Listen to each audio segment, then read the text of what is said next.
Hello at welcome sa ating YouTube channel. At ngayon ay tutur ko kayo sa isa sa mga critical na ginagawa namin sa loob ng substation, ang energization.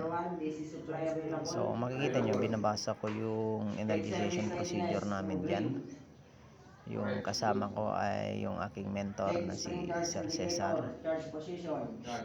So ito yung unang araw ng energization sa site. So after a tiring day na preparation at months of commissioning or pre-commissionings, ay dumating kami sa punto ng energization. So ayan po, at binabasa ko sa kanya yung procedure, although alam niya yung procedure kasi siya ang nag-establish ng switching procedure nito eh. So although alam niya, kino-confirm ko sa side ko na tama yung kanyang ginagawang procedure para magkaroon kami ng synchronization.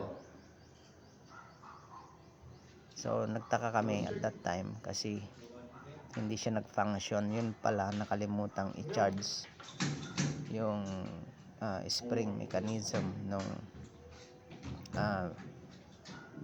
circuit breaker o yung switch gear. So at that time, chinarge muna namin siya at saka kami bumalik sa energization. So makikita nyo, pinipilit naming energize kasi wala man kaming na miss out. Pero nung tinignan namin, naka-open yung disconnector. So kailangan namin i-close ulit. Yan, bumalik ulit. At sa wakas ay na-energize na rin ang aming 13.8